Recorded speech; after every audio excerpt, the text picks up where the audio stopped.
Hello, everyone out there in YouTube land. Welcome back to Diego Knows. I, of course, am Diego, and it's time for some more Sex and the City. That's right, Sex and the City, that wonderful show from the late 90s, early 2000s. I'm Diego. I have reviewed every single episode of Sex and the City. Every single one, that's right. And I'm a straight guy, and I reviewed every single episode of Sex and the City. I reviewed the movie from 2008, and I reviewed that piece of shit show and Just Like Crap. I actually reviewed that first, all right? And what an abortion that was, okay? But we're not going to talk about that. We're going to talk about Sex and the City, the movie Part 2, the sequel from 2010. That's right. They made a shitload of money in 2008, so they brought all the girls back for 2010, and they did it for one reason, okay? Money. Money. They all wanted money. They all wanted more money. They had no story to tell, really. I mean, well, what can you do? It's called Sex and the City, and they're all married now, so... Like, what can you do with that? You can't really do anything with that. You can't be dating. You can't really, like, be fucking everybody, except for Samantha, you know, but, which is sad, really. But, you know, it's just like, that's it, you know. They really had no story to tell, but they want to make some money. Everybody wanted to cash their paycheck. So they did a Sex and the City movie, another one, all right? And that's the end. And that is the end. And obviously, we did not know this at the time, but when I'm watching this movie again, I've not seen this movie in a very long time, but when I watched it again, it made me realize... this is the last time. This is the last time we will see Samantha. We will never see Samantha again. We'll never see Smith Jerrod again. You know, this is it. This is it for them. This is their swan song. This is how they went out. And no more of those characters, all right? Well, Smith Jerrod, I don't care. He was a non-character. He was a plot device. He wasn't a real person. He wasn't a real human being. But Samantha, let's face it, Samantha was the standout. She was not the main character, but she was the standout, okay, of the show, you know. And when you watch that piece of shit show and Just Like Crap, you can definitely tell Samantha ain't there, okay. Seema cannot live up to Samantha, okay. Samantha's not there. She's the personality, okay. She's the girl with the balls to the wall, you know. She's the aggressive one, you know. She's the one that fucking spits out her mind all the fucking time, you know. And it's not realistic, okay, and it's not very endearing. But damn it, you know, at least she fucking has a point of view that she has no problem telling other people about. All right, so I like that about Samantha. But yeah, she's gone. This is the end. This is the end for her. No more Samantha Jones.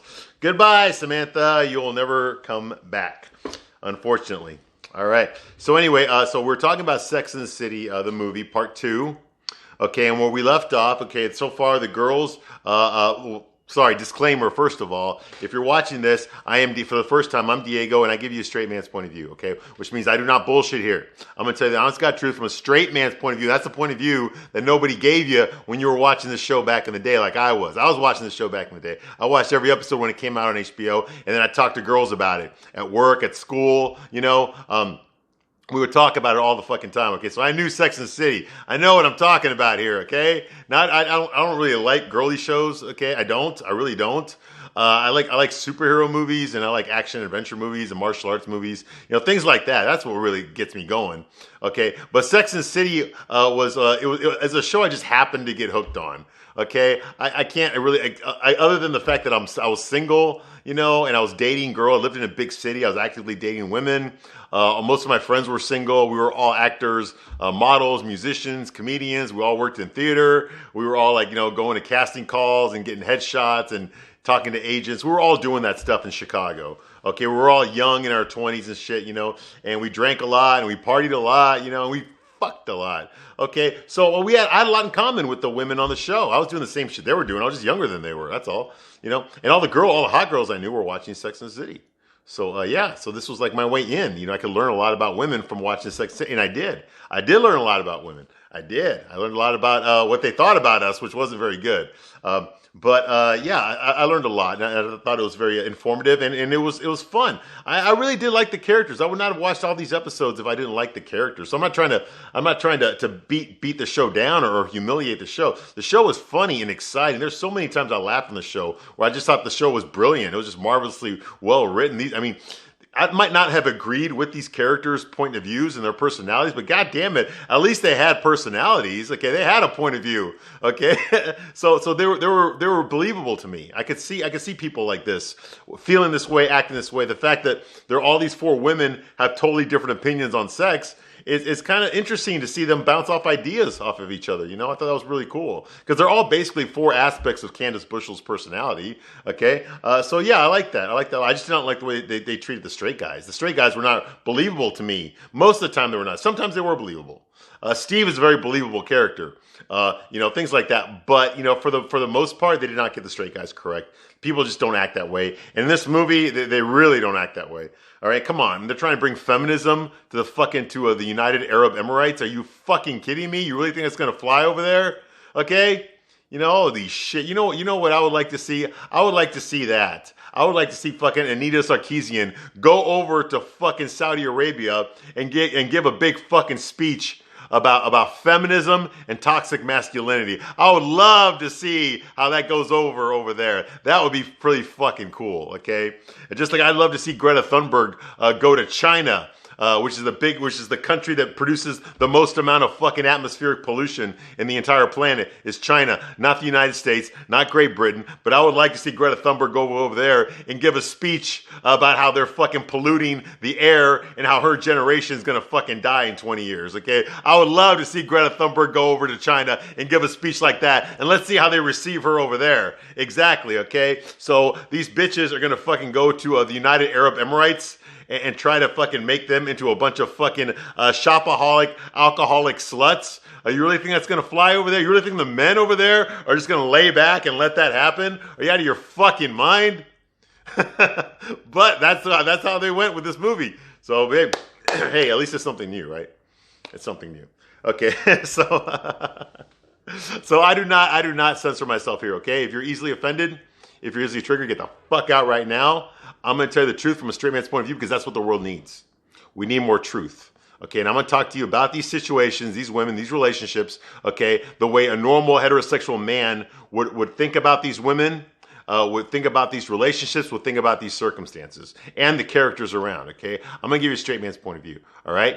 So just look at it that way, okay? And unfortunately, I'm going to burst your bubble, okay? And then I'm not done. I'm not done. Oh, no. Once I'm done with this movie, I'm going after your chick flicks next. Yeah, I'm going to give you a straight man's point of view on those, too. Yeah, I can't wait to get started on that. Ooh, The Notebook, Casablanca, Pretty Woman, Titanic, Mystic Pizza. Ooh, yeah. Soul Food.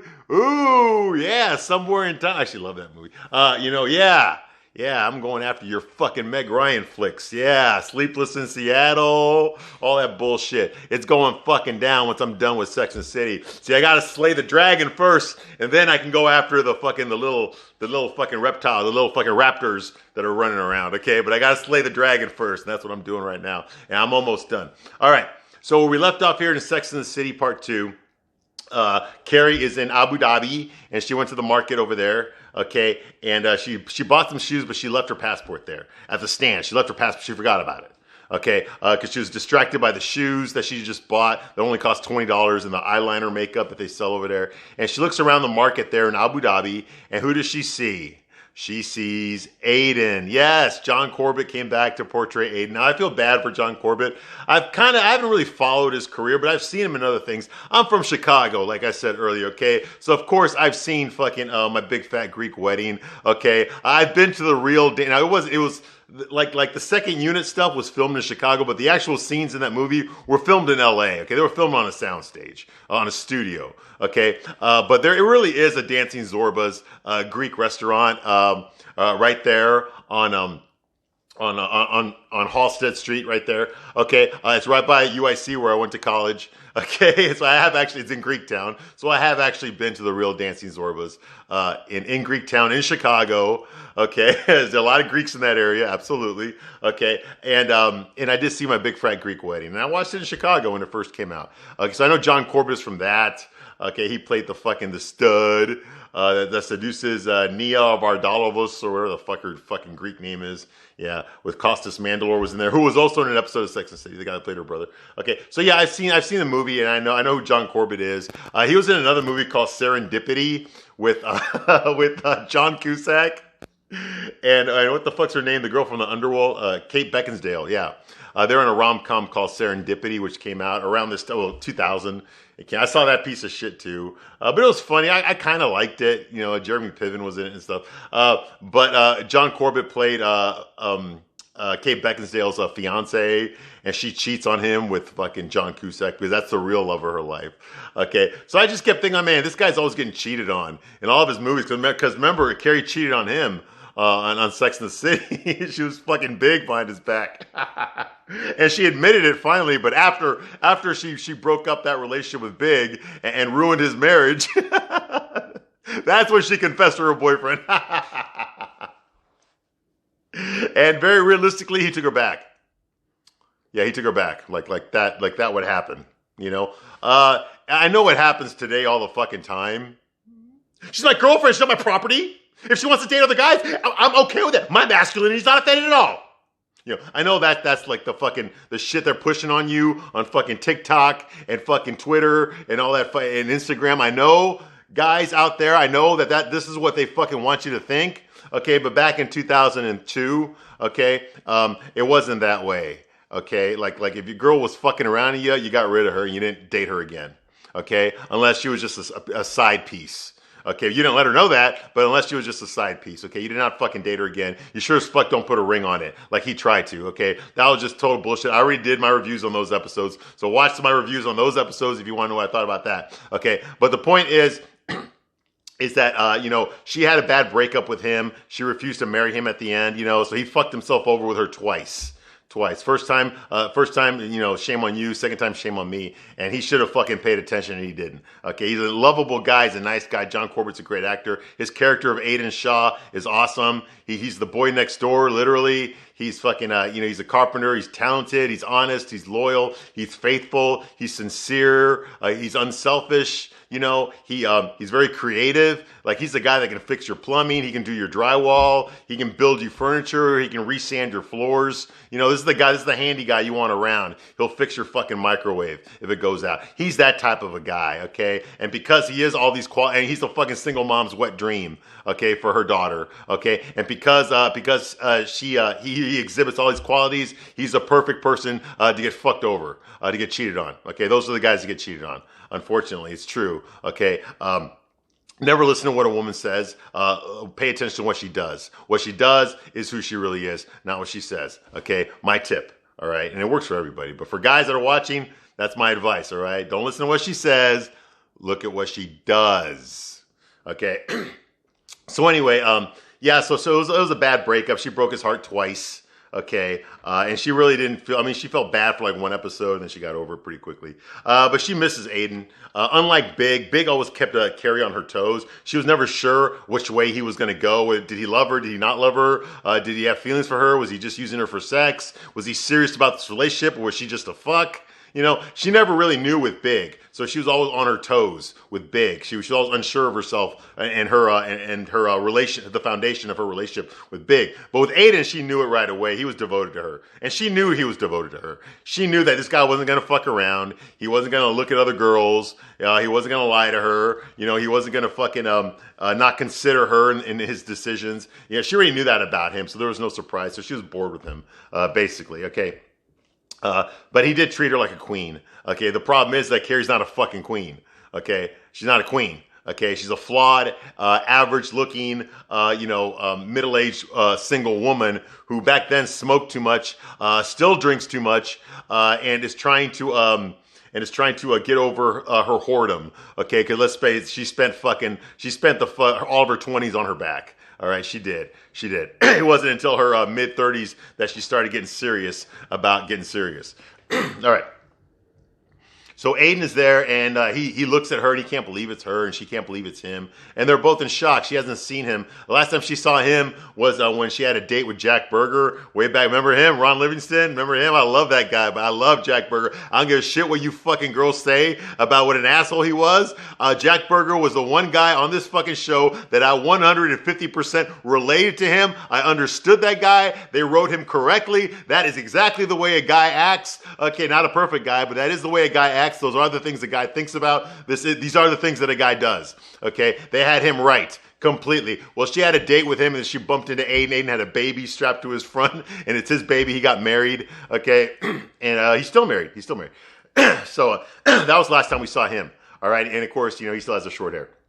Okay. And he tells her, oh my God, he's like, Kara, I did some peyote once in Arizona that blew my mind. But this is the best mirage I've ever seen. And of course he gives her a big hug. Now you got John Corbett, and he's like, what, 6'4"? He's a big motherfucker, right? So he picks her up. He's like a fucking giant, compared to Carrie, who's probably, 5 feet tall. Okay. He's like, why are you here? And she's like, the girl, I'm here for the shoes, Samantha, the other girls, we got a trip to Abu Dhabi, so we decided to come on over here, and, her usual fucking bullshit. Okay, and he's like, he's like, what are you doing here? He's like, well, I'm on the third leg of a business trip. I import rugs to sell with my furniture. He's like, I was in India, I was in Bali, and this is my third stop. And those guys over there, and she points out these Muslim guys in the white robe, those are my business partners, He's like, holy moly! And he hugs her again, like he can't. He's like, I have to go eat lunch with my business partners. But let's get together and eat tomorrow, Carrie. Let's eat tomorrow night. Okay. From what I hear around here, it's rude to keep people waiting. So he gives her another hug, and he's like, oh, and also to not call your old boyfriend. It's rude to do that here too. He gives her his card, his international card, because I guess he's very successful in his business. Because back then on the show, he owned his own store where he sold his own handmade furniture that he made. He would go to junkyards and strip like leather off of the bus seats there, and he would make furniture out of it, and stuff like that. Okay, so I guess he's successful now. He sells rugs too that he imports from Abu Dhabi. Okay, so yeah, he's like, hey, Carrie, how weird is this? Which it is kind of weird, So Carrie, of course, when she goes back to the hotel to meet up with the other girls, she tells the girls that she ran into Aiden at the market. But she leaves out the part that she was married. She did not tell him that she was married. She forgot to tell him that part, okay? But of course, Charlotte, who's going through her own problems, reminded her, did he know that you're married? She's like, nah, yeah, of course I told him. Right after I fucking saw him, when she was lying. Okay, but no, she did not tell him she's married. Okay. And she notices the women around there by the pool area of the hotel, and they're wearing Birkins. That's what they're called, I guess. A Birkin is the Arab.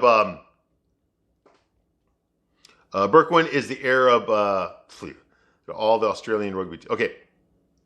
Birkin is the Arab something. I don't know what that. Notice the. I don't know what the hell that is. A Birkin or Birkiness or some shit like that. I don't know what the hell that is, but it's something that the Arab women eat, but I guess it's disgusting or something. I don't know. Okay, so that's going on here. And then then all of a sudden, just out of nowhere, the Australian rugby team shows up. Okay, they just show up. I guess they're staying at the hotel. We noticed them earlier when they were checking in. Of course, Samantha said something, that kind of bullshit that she always does. Okay, and the Australian rugby team, they show up and they immediately all dump in the pool and start splashing around in slow motion. And all of them are wearing Speedos. Okay, none of them are wearing swimming trunks. They're all fucking wearing Speedos. Okay, yeah, and they all look like fucking male models, and they're all doing the slow-mo in the fucking water, and they're all together, like clustered together. None of them go outside of their little fucking clique. Okay, so they're all together in the pool. Okay, yeah, very realistic. If you were at a gay resort, that'd be realistic. All right, but so that's going on here. And of course, Samantha's looking. Okay, they all jump in the pool together, and she's oogling them, but then she notices she's got a problem. Her pussy is not getting turned on. Now, they confiscated all of her supplements when she got in from the airport, okay? They took away all of her vitamins, all that kind of shit. They called it drugs, which are not allowed over there. They confiscated all that shit, all right? So now she's not taking her vitamins, so now she can't get horny for whatever reason. She can't get wet down there. She's watching these guys in their Speedos, and she's not getting horny, and it's pissing her off. So now she feels that she's entered menopause. She's 52 years old. So I'm sure she already hit menopause, okay? But now she's feeling like she's losing her sex drive, which means she's officially getting old, okay? Because the whole theme with her is she's trying to stay young. And that's why I feel sorry for Samantha. Because this woman wants to ride the cock carousel until she's dead. Okay, no, Samantha, you do not have, nobody can rock the cock carousel, can ride it until they're dead. No woman can. You know why? Because women age. Women get older. They start losing their looks. Okay, you only have a certain window where you have the prime sexual market value, and you passed that window decades ago, Samantha. This show is not realistic. This movie's not realistic. You know, Samantha walks in a room. I don't give a shit what her job is, how much money she has, what kind of Birkin bag she's wearing. Okay, none of that shit fucking matters. Okay, when a woman's at it, she cannot just pick a guy and say, "Yep, we're fucking right now." No. Okay, she's at that age where she's gonna get rejected. Guys are gonna reject her. If she tries to hit on a guy, that she will get rejected. She missed her win. Her window's over. She didn't miss it. She already experienced it. She wants to keep experiencing it. Okay? And unfortunately, because this show takes place in lollipop land and is written by fucking gay guys, lesbians, and feminists, okay, Samantha is the alpha woman that can get any guy she wants. Bull fucking shit. She cannot. Maybe when she was younger, she could have gotten most of the guys that she wanted for sex, not for relationships, for sex, okay, that she wanted. Okay, there's a lot of guys that have no value that would have taken her as a girlfriend or something like that, you know what I mean? Okay, but no, she's already past that window. She's fucking 52 years old. She's 50 fucking 2 years old. She spent her whole life being devoted to one person, Samantha Jones. Okay? And guess what? She's going to end up with one person, Samantha Jones, and some fucking dogs. All right. Because she likes dogs better than cats. Okay, so that's going on here. Blah, blah, blah. Okay. So they're there by the pool. Okay. And like I said, it's a crisis for her that she has no libido looking at these half-naked guys. Okay. And Miranda says something stupid. She decides to plan a little trip for them while they're there. She's like, I'm going to turn this interfriendship into an interfunction. Whatever the fuck that means. And Miranda's like proud of herself that she came up with these stupid ass puns. She's excited to be there, but she's always reading up on Emirates, United Arab Emirates, but she's really happy with herself, okay? And she said, we're going to turn this interfriendship into an interfunction. And then she's like, woo! And then at that moment, all the fucking soccer players that are in the fucking pool all turn around and look at Miranda. They're all facing her, and they all go, woo! Like they could fucking hear what she fucking said, and like they give two fucking shits what some fucking 44-year-old overweight fucking bitch has to say about her fucking vacation. Do you really think these fucking rugby players, these 22-year-old male rugby players give two fucking shits what some fucking single mom looking fucking fat ass fucking bitch has to say about her fucking infrontation to infuntation? Well, who gives a fuck what she said? No, they don't. This is bullshit. God damn. Oh my God. No. And I've played on sports teams, okay? I've been to pools. Okay, swimming with my comrades, with my friends. Okay, and number one, we don't wear Speedos, we wear swimming trunks. Okay, and when we get to the pool, we spread out. We divide and conquer. Okay, we spread out, or we don't hang out together and eavesdrop on what all the fucking middle-aged women are saying. We don't do that. We go to the bar. We hit on girls. We talk shit. That's what we do. It's like this. No. Okay. Anyway. Like I said, this movie's written by gay guys. All right. And like I said, straight man's point of view. This is what I do here. Okay. So that's going on. The gay rugby team. Okay. So anyway, so they go out to a picnic. Okay. Out in the fucking desert. Okay. They go to a picnic out in the fucking desert. All their butlers come with them because they've been assigned butlers. The hotel assigned each one of them butlers. Okay. Carrie's butler's name is Garu. All right. He's actually not Arabian. He's Indian. He's just there to work, and then he flies back to India 3 times a year to visit his wife. Okay, so they're there. Okay, and they do the slow-mo walk where the women are all in their fucking expensive fucking Arabian outfits and their sunglasses, and they're out there in the desert doing the slow-mo walk. And this is just like, okay, this is cartoon land now. Okay, I don't buy this. They're out there walking around in slow-mo. The Sex and the City girls in Arabia, it's like an episode of the Brady Bunch where they go to Hawaii, or an episode of the Brady Bunch where they go like to fucking, to visit the Grand Canyon. That's what this movie seems like. It's an episode of Sex and the City where they go on a vacation. It's just like, but they're middle-aged now. That's the problem. It's kind of sad, really. They're middle-aged now. Okay, anyway. So that's going on. They do their slow-mo walk out in the desert, and they're riding camels. Yeah, there's a guy who's fucking riding the camel. He's not riding them, but he's leading the camels. They're just sitting on top of the camels, all right?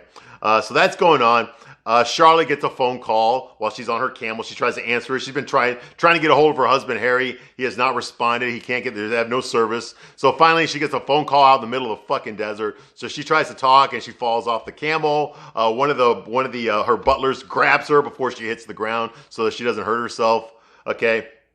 And when she gets up, the girls notice that she has a camel toe because her pants are jacked all the way up to her crotch, so she's got a camel toe. Get the joke? Camel toe? Whatever. Yeah, it was a bad joke. All right. So she falls off the camel. Blah blah. Okay. They enjoy a laugh. Okay. They have this lavish picnic out in the middle of the desert. They set up a little tent. Okay, so they didn't do it. Their servants set up this tent and stuff, laid out a big picnic with all this food on there for them to just lay there out in the desert sand in the dunes, okay, underneath the sun, okay, with all their camels and just eat and stare at the fucking desert. Yeah, sounds fun, doesn't it? Okay, so they're there, okay, and then yeah, it's a lavish picnic, okay, and then all of a sudden some fucking Jeep shows up.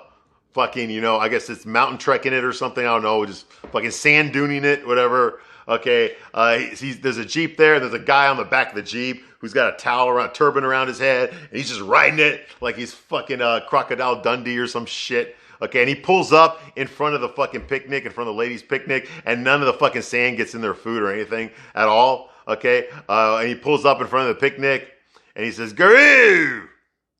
Let them know at the hotel I'm going to be an hour late." And then he looks at the girls, and Samantha is just eye fucking him. You're giving me the fuck me eyes, okay? And he looks at them, particularly Samantha, and he says some fucking stupid ass shit, like he's dune surfing or something, He says, he flirts with them. He's like, "There's no sense in business when you've got all this beautiful sand out here. Don't you agree?" And Samantha's like, that fucking bullshit that she always does. Okay, and then he tells the Jeep driver, "Hey!" And he's like, so he's fucking riding the back of a Jeep, going over sand dunes. It's fucking stupid. It's fucking stupid. And when I went to the theater to see this movie in 2010, I thought it was stupid back then. What the fuck? Okay, where the hell did this guy come from? Okay, the girls ask about him. His name is Rickard. He's Danish. He's from Denmark. He's not American, hence the accent. All right, and he stays at the hotel whenever he's in town. He's a nice guy. Blah blah blah, whatever. And he's just riding around for fun. He's not riding. He's riding in the back, so that someone else is driving. Probably his butler's probably the one driving, and he's surfing the fucking dunes. It's stupid. Why would you do that? Why would you just get on a Jeep and get on the back of a Jeep and hold on to the handlebars and have some guy drive you over the sand? It's fucking stupid. It makes no sense. I would never do it. It's dumb. I can see surfing. I can see trekking. I can see hiking. I can see skiing. Those things are fun to do. Riding horses or even riding camels, that would be fun. This guy's just on a car in the back of a Jeep. It's dumb. It's fucking stupid. Okay. And the fact that he stops in front of this picnic of ladies and he immediately flirts with Samantha. Why the fuck would you flirt with Samantha first? Okay. If it was me, I would have flirted with Charlotte first. Okay. Because Charlotte's the prettiest one. If I look at all their faces, I'm going to look at Charlotte first. That's the one I'm going to flirt with. Okay. I'm not going to flirt with the only one that's fucking single there, who's also the oldest one.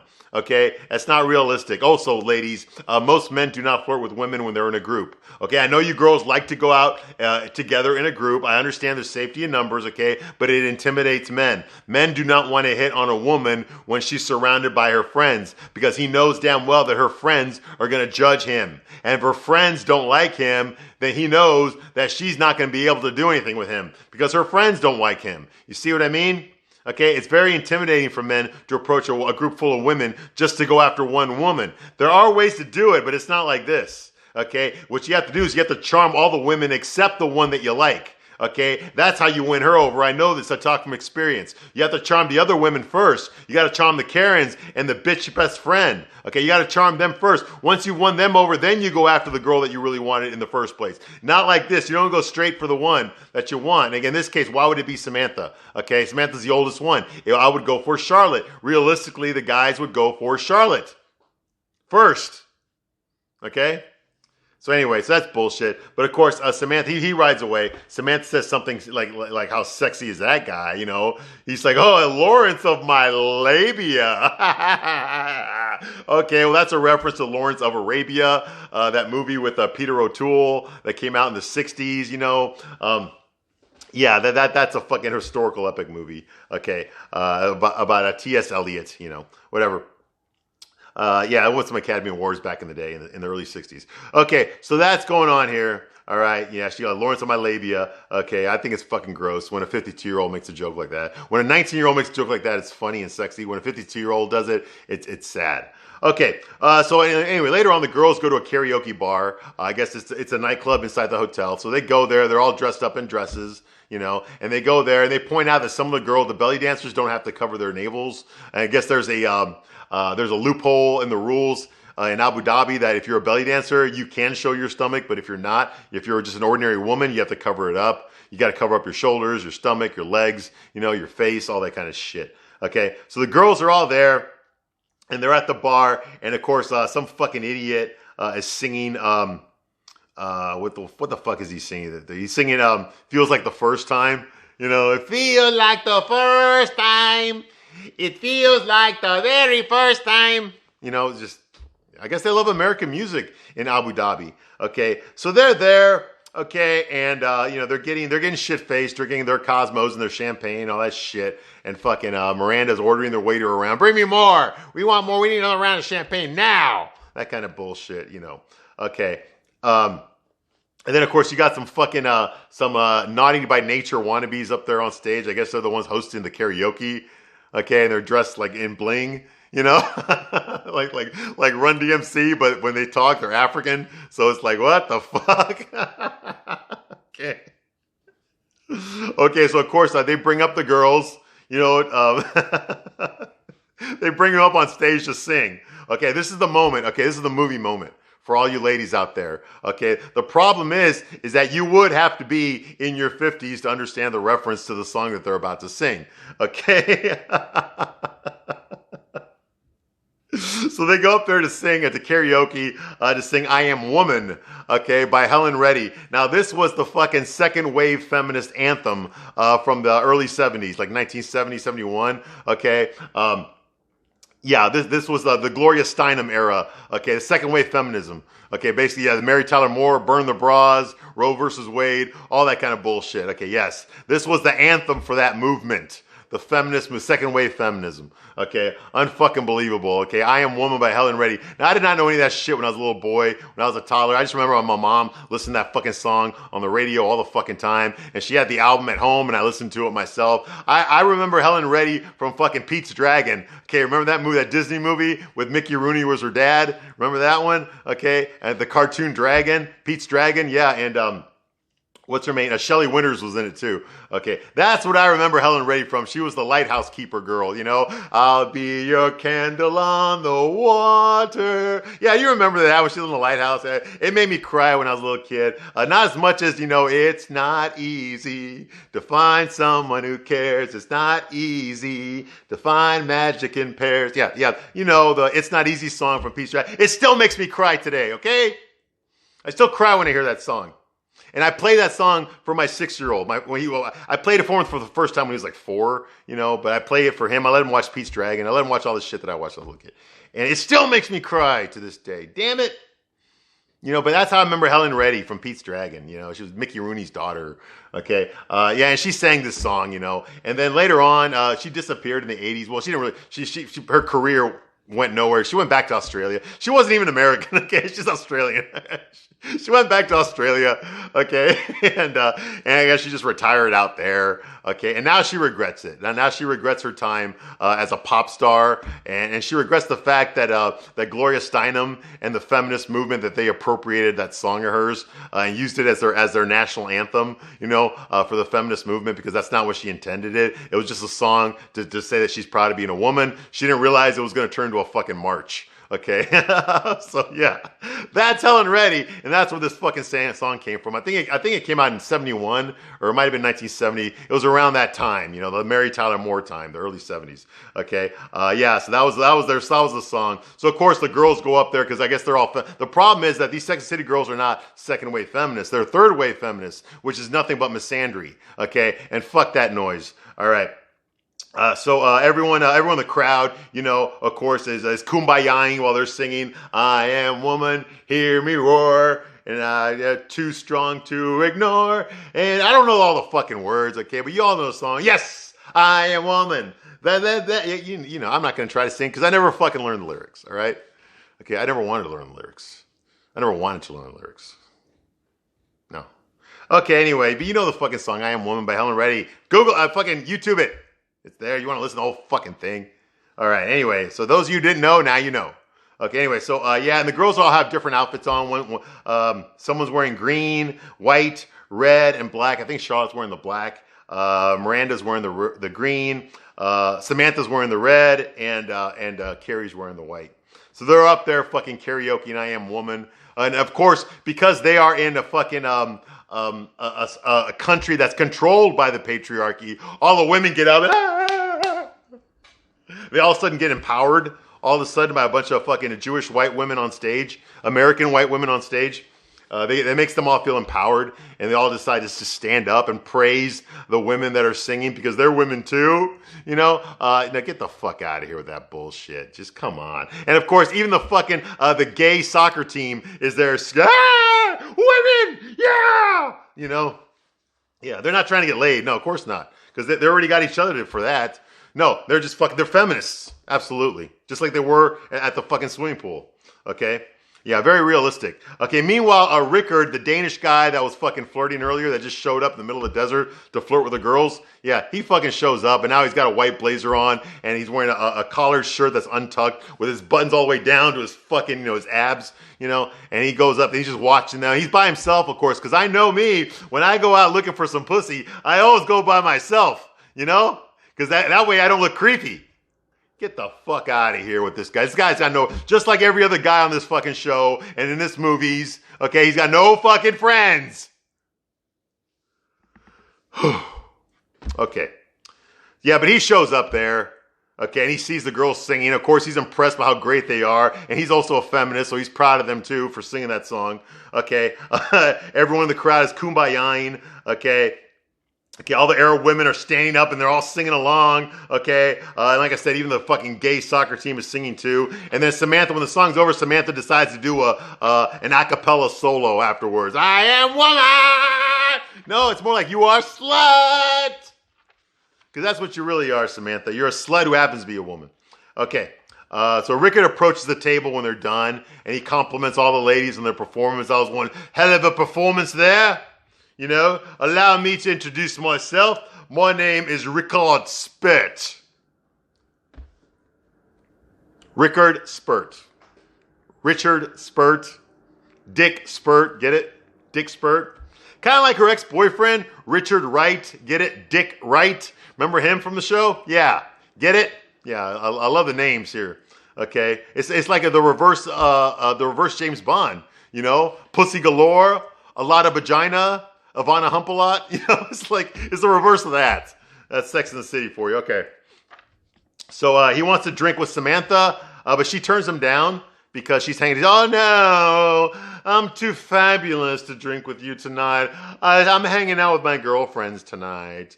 But I could meet you tomorrow. Afternoon is available. And so is tomorrow evening." You know, that kind of bullshit. Get the fuck out of here. So basically, she shot